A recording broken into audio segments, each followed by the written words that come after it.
मला येईल म्हणून लहानपणी पण येतो, काही लहान बाल अवस्थेमध्ये घेऊन जातो, काहींना तारुण्यामध्ये घेऊन जातो, काहींना मध्यम वयामध्ये घेऊन जातो, काहींना वृद्धापकाळामध्ये घेऊन जातोय, काहींना वृद्धापकाळामध्ये घेऊन जातो. सकाळी पण येतोय, दुपारी येतोय, संध्याकाळी येतोय, रात्री येतोय, दिवसा येतोय, कोणत्याही वेळेला येतोय, कोणत्याही वाराला. आम्ही वार ठरवून बसलोय देवपूजा करण्यासाठी किंवा अजून काय काय करण्यासाठी, ती बात वेगळी आहे. पण तिथे आम्ही हा विचार करत नाही की तिथे वार नाही. वार ठरवून तुम्ही देवपूजा करू नका. भगवंत तर म्हणतात, संत तर म्हणतात, क्षणक्षणा काय हा जे करावा विचार. सोमवारीच का, गुरुवारीच का, शनिवारीच फक्त एकादशीलाच आणि चतुर्थीलाच का? देवाची द्वारी उभा क्षण भरी. उभा क्षण म्हणजे एक क्षण नाही हो का. आपण म्हणतो ना उभं आयुष्य त्याने असं घालवलं. उभं आयुष्य म्हणजे सगळं पूर्ण टोटल. उभा क्षण प्रत्येक क्षण भरी. देवाची द्वारी उभा क्षण भरी. तेणे मुक्ती चारही साधी.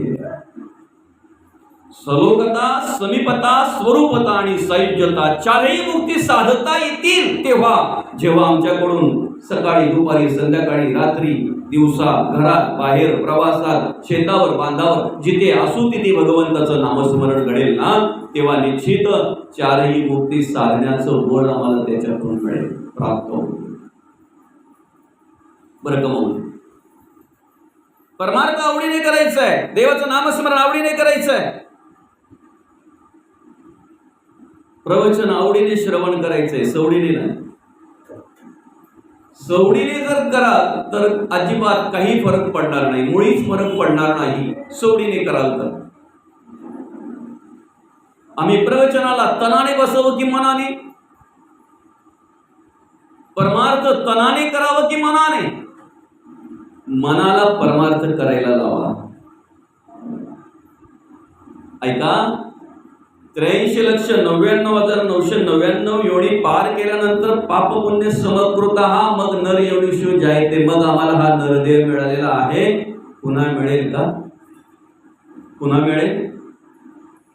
बरं ठीक आहे, चला मनुष्य देह मिळाला, मौज मजा करून गेला, मौज मस्ती करून गेला, नाही संतांचे विचार, नाही संतांचा संग, नाही कुठल्याही प्रकारचं मार्गदर्शन, अशा प्रकारे त्याचं बरंचसं आयुष्य निघून गेलं. आता काही काळांतराने त्याला सत्संग झाला, देह बदलता येईल का? चला त्या देहाने बरीच काही वाईट कर्म केल्यात, पाप कर्म केल्यात, आता आम्हाला मार्गदर्शन मिळालं, आता देह बदलू आपण. देह बदलता येत नाही, देहाची अवस्था बदलता येते.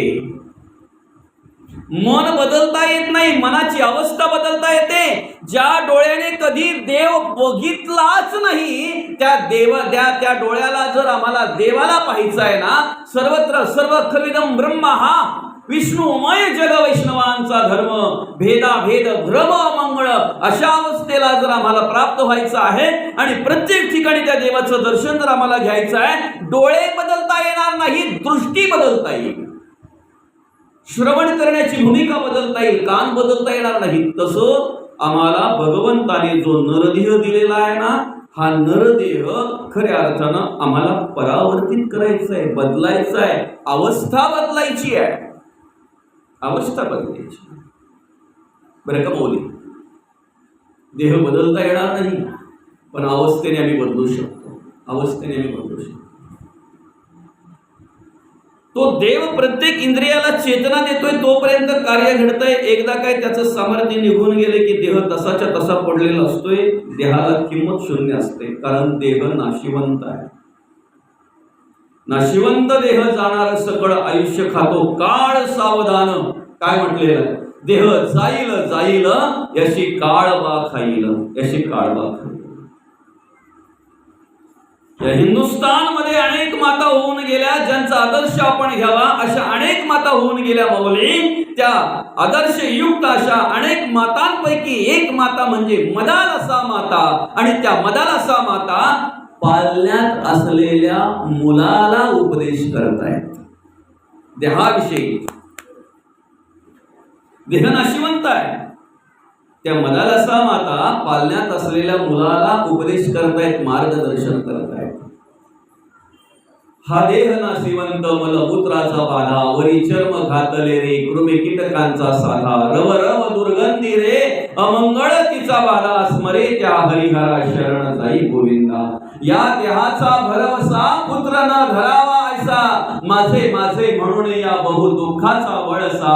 बहुत ठकियले मृग जडाच्या आशा, तृष्णा सांडुनी या योगी गेले वनवासा. योगी गेले वनवासा. मौली देहाची निर्मितीच अशी आहे, मल मूत्र आणि ओक. अत्यंत दोष ज्या विटाळा त्या विटाळाचा पुतला. पण भगवंताने परमार्थासाठी 83,99,999 योनीतून मुक्त होण्यासाठी नरदेह म्हणजे दिलेलं साधन आहे. ते साधन आम्हाला जपायचं आहे. त्या साधनाचा आम्ही विचार करायचा आहे, त्याच्यावर प्रेम करायचं आहे. जी वस्तू आम्हाला साध्य करायची आहे ना, ती जोपर्यंत साध्य होत नाही तोपर्यंत धर्मकार्य करायचं आहे, देवकार्य करायचं आहे, समाजसेवा करायची आहे, धर्म आचरण करायचंय, नीतीने जगायचंय, नीतीने वागायचं आहे आणि या देहाचा उद्धार करून घ्यायचा आहे, जीवनाचा आयुष्याचा उद्धार करून घ्यायचा. साधन दिलेलं आहे, जपायचं आहे. फक्त एक स्मरणात ठेवायचं आहे, कोणत्याही वेळेला कधीही देह ठेवावा लागेल, ठेवता आला पाहिजे आणि ठेवता यावा म्हणून प्रवचन श्रवण करायचं आहे. देह ठेवता यावा म्हणून प्रवचन श्रवण करायचं. का झाकली या घटीचा दिवा, निळीचे काय झाला केव्हा. या रीती जो पांडवा देह ठेवता आलं पाहिजे.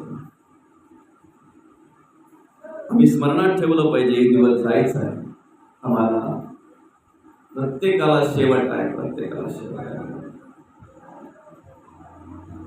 का वस्ती कर वस्ती आला. रात्री आलेला पाहुणा आल्याबरोबर जरा कुठे हातपाय धुतले नाही धुतले, जेवण्याच्या आधी पहिले विचारतो, सकाळी किती वाजता गाडी आहे बरं, सकाळी मला किती वाजता गाडी आहे. काय पहाटे निघून जातो ना, पहाटे निघून जातो. त्याला माहिती असते मला सकाळी जायचं आहे.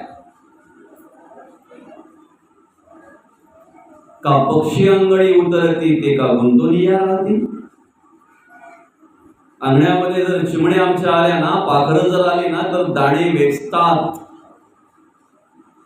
आणि दाणे वेचून झाले की निघून जातात, उडून निघून जातात.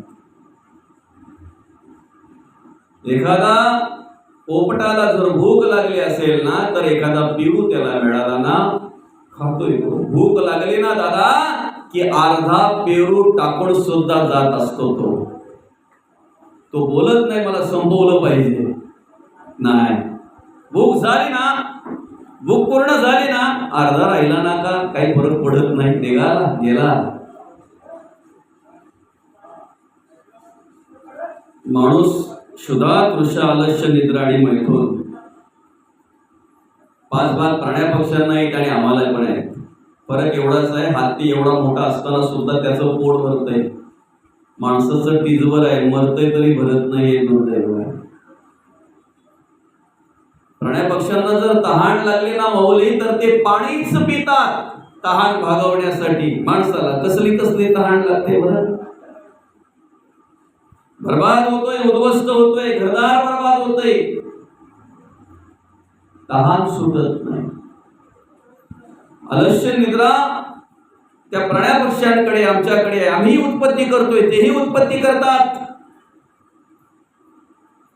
पण नरदेहाला विशेष खऱ्या अर्थानं बुद्धी दिलेली आहे भगवंताने, उभ्या कण्याचा निर्माण केलेला आहे, जगण्याचं स्वतंत्र दिलेलं आहे आणि 4ही वाचा माणसाला दिलेल्या आहेत. परा, पचंती, मध्यमा आणि वैखरी, 4ही वाचा दिलेल्या आहेत माणसाला. कशासाठी? भगवंताचं नामस्मरण घडावं, देवाचं नामस्मरण करावं, देवाचं स्तवन आमच्याकडून घडलं पाहिजे, देवाचं स्तवन आमच्याकडून घडलं पाहिजे. कुठपर्यंत? जोपर्यंत देव आहे तोपर्यंत, तो देवाचं सामर्थ्य तोपर्यंत. एकदा अंतरात्मा निघून गेला ना, तू लाख हिफाजत कर ले, लाख करे रखवाली, उड़ जाएगा एक दिन पंछी रहेगा भूखा. रिकाम्या पिंजऱ्याचं निरीक्षण करणारा कोणीही भेटत नाही. काय? पिंजऱ्याचं निरीक्षण तेव्हाच केलं जातंय जेव्हा त्या पिंजऱ्यामध्ये पक्षी असतोय. एकदा पक्षी उडून गेला ना, तो पिंजरा सुद्धा अडगळीला पडलेला असतो. तसं या देहामध्ये जोपर्यंत अंतरात्मा आहे, देव आहे, तोपर्यंत या देहाला किंमत आहे. सगळी लोक आकर्षित होतात, आपल्यावर प्रेम कुठपर्यंत आहे. माणूस एकच असतो, पण अधिकार किती गाजवतात. एका माणसावर किती अधिकार गाजवतात.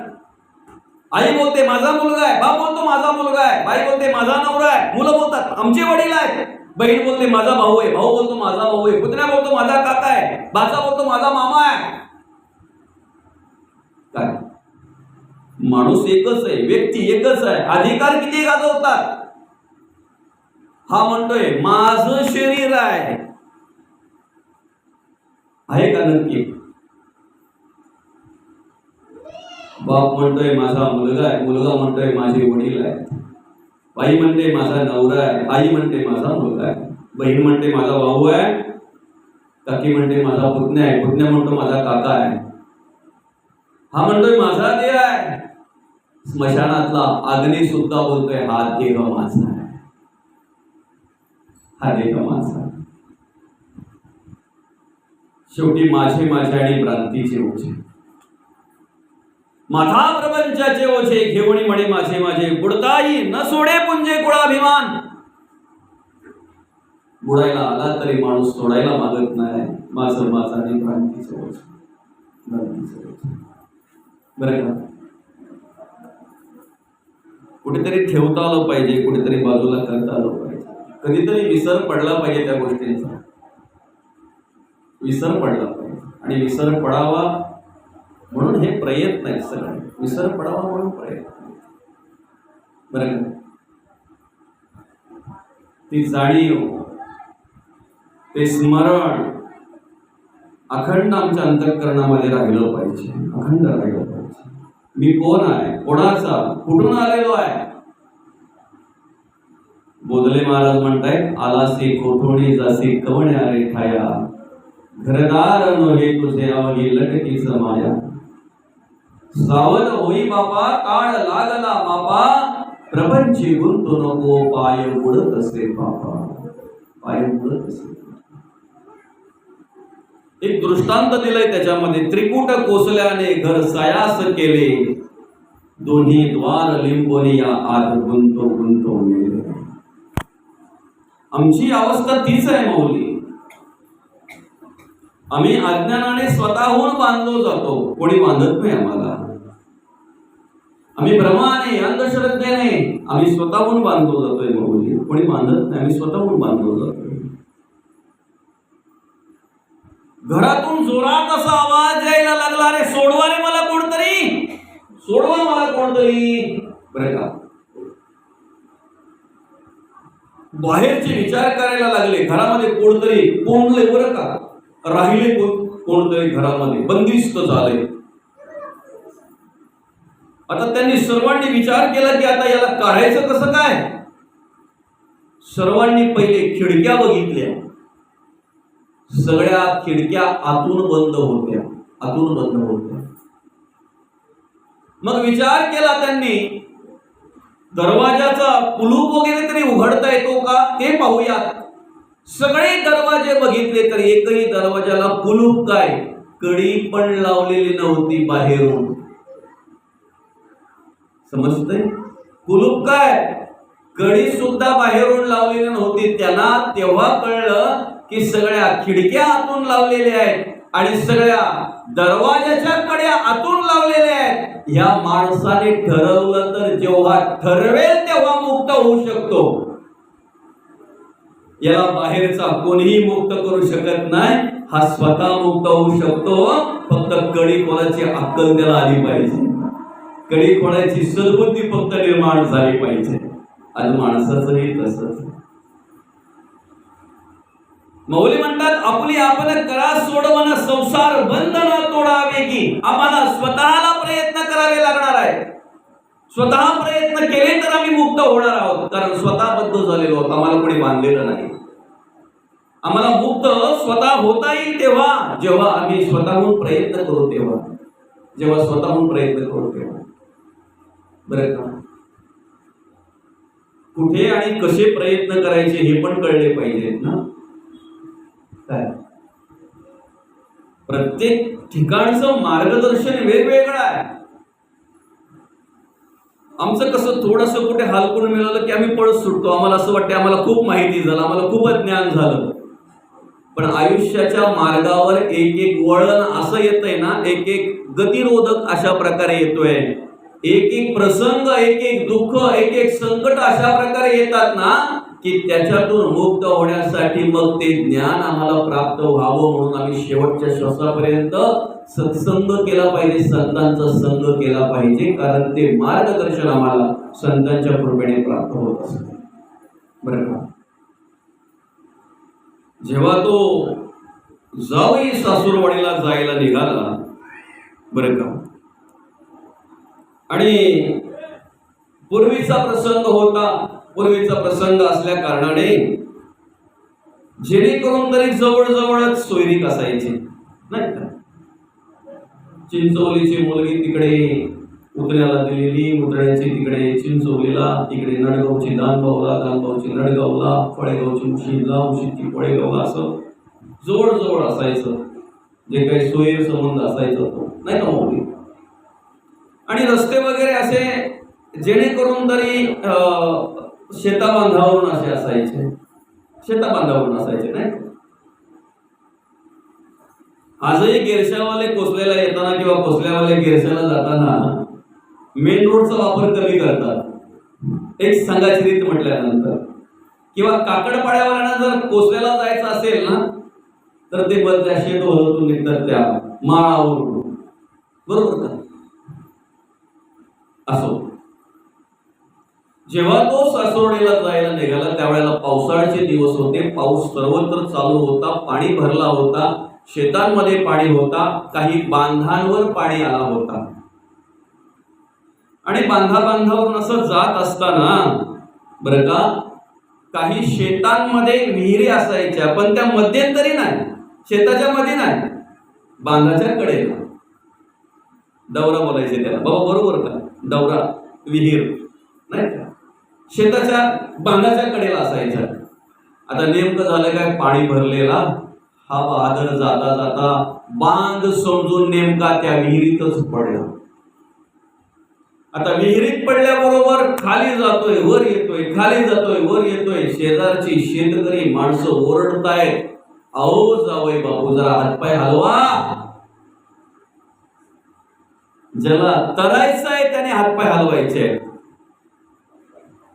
ज्याला प्रवास करायचा आहे ना ऊर्ध्व दिशेला, उगमाकडे ज्याला प्रवास करायचे त्याने हातपाय हलवायचे.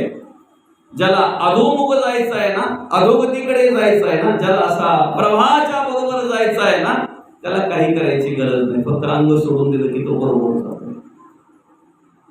पडलेला आहे पाण्यामध्ये, बाहेर जर निघायचं आहे, बाहेरचे आवाज येतात, शेतात काम करणारी माणसं, ओ जावई बापू हातपाय हलवा. हातपाय हलवले तर तुम्ही बाजूला याल, काठावर याल, काय निघाल तुम्ही त्या खरड्यातून बाहेर. आणि मग त्याला तो वरती खालती जाता जाता तो आवाज आला, हातपाय हलवा, म्हणून त्याने लगेच हातपाय हलवायला सुरुवात केली. कसा तरी बाहेर पडला, पण ओढ होती कुठे जायची, सासूरवाडीला. त्यामुळे पुन्हा चालायला लागला.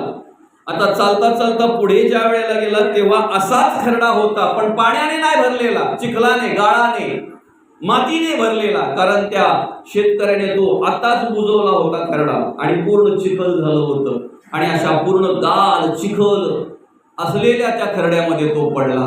आणि पडल्याबरोबर तिकडचं त्याने आठवलं, खरड्यात पडल्यावर काय करायचं, तिकडे पाणी होतं, इकडे काय आहे, चालेल का. जसा तो हातपाय हलवायला लागला ना, तशी शेतातली शेतकरी माणसं ओरडायला लागली, हो जावई बापू, हातपाय हलवू नका. जर हातपाय हलवाल तर जेवढे दिसताय तेवढे पण दिसणार नाहीत आम्हाला. तेव्हा तो जावई बोलतो, काय माणसा आहेत का काय? तिकडची बोलतात हातपाय हलवा आणि इकडची बोलतात हातपाय हलवू नका, जसे आहेत तसेच स्थिर राहा, कमीत कमी जेवढे दिसतायत तेवढे तरी दिसा. दादा, सांगणारे दोन्ही बरोबर आहेत, कारण प्रसंग दोन्ही ठिकाणचा वेगवेगळा आहे. फक्त ऐकणाऱ्याने तसं ऐकलं पाहिजे, प्रयत्न करणाऱ्याने तसे प्रयत्न केले पाहिजेत. आम्ही ज्या भवसागरामध्ये पडलेलो आहे त्याला काय म्हणतात? संसार रूपी भवसागर. एक वेळ बाहेरच्या नदीतला भोवरा आम्हाला जर पट्टीचे पोहणारे असलो तर त्याच्यातून बाजूला होता येईल, तो भोवरा पार करता येईल, महापूर पार करता येईल आम्हाला जर पोहणारे असलो तर. पण या संसार रूपी भवसागरामध्ये अशी काही जलचर आहेत, असे काही भोवरे आहेत, 60-60 हजार वर्ष तपश्चर्या करणारे सुद्धा त्या भोवऱ्यांच्यात सापडले. 60-60 हजार वर्ष तपश्चर्या करणारे सापडले. मौली, आपण कोण आहोत?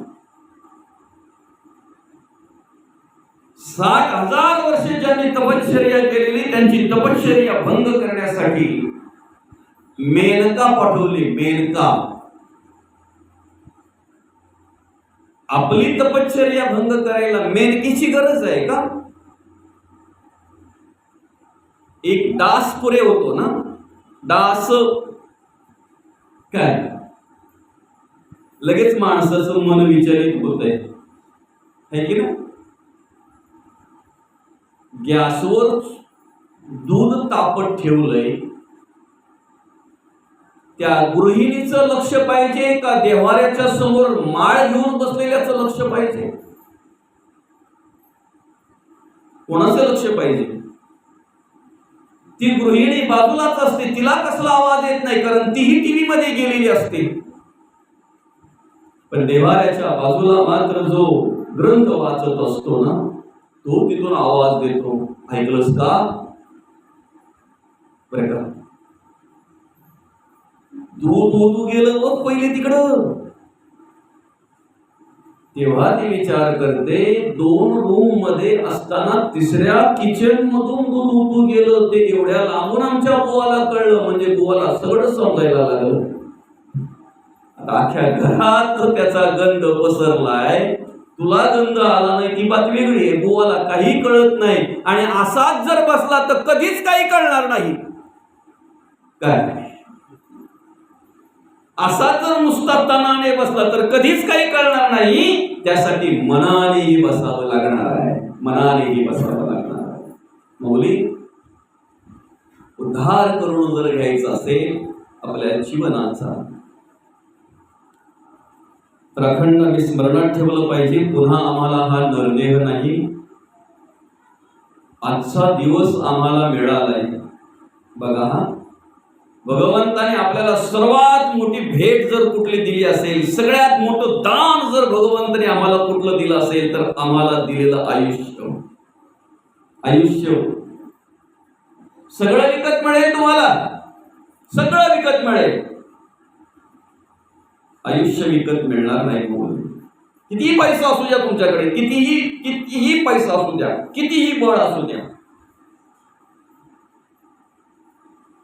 काही वर्षांपूर्वी एका मंत्र्याचा शरीरातला एक पार्ट निकामी झाला. बरं का मग, तुम्हाला माहिती असेल, कदाचित ऐकलेलं असेल त्यावेळेला, किंवा हे सांगतोय ते ऐकल्यानंतर, पूर्ण झाल्यानंतर तुम्हाला क्लिक होईल, तुम्हाला समजेल की हा झालं होतं असं. काही वर्षांपूर्वी एका मंत्र्याचा एक पार्ट शरीरातला निकामी झाला आणि मग तो पार्ट कोणीतरी ट्रान्सफर करायचंय, कोणीतरी द्यायचा आहे. म्हणून मग कोण देणार. बरं का, त्यांचे आई वडील जर जिवंत असते तर 100% आईने किंवा वडिलांनी दिला असता. हो, कारण आपण समाजामध्ये अशी कितीतरी माणसं पाहतोय की काही पाठ त्यांचे निकामी झाल्यानंतर त्यांना खऱ्या अर्थानं दान देणारे सगळ्यात मोठे दाते जर कोणी असतील तर त्यांचे आई वडील. नातेवाईकांमध्ये सगळ्यांना विचारलं, कोणीही नाही तयार होत, कोणीही तयार होत नाही. अगदी ते विचार करता करता काही काळ निघून गेला आणि मग शेवटी नाहीच कोणी. मग अशा प्रकारे वर्तमानपत्रामध्ये त्यांनी अशी जाहिरात दिली, म्हणजे असं लिहिलं, असं सांगितलं की जो कोणी अमुक अमुक पाठ दान करेल, देईल, त्याला अमुक अमुक अशा प्रकारे देण्यात येईल. आता काय रक्कम होती ती त्यावेळेला होती, जी काय असेल ती. आणि एका गरजू माणसाने विचार केला, हरकत नाही जर तो पाठ दान केल्यानंतर दिल्यानंतर जर त्यांना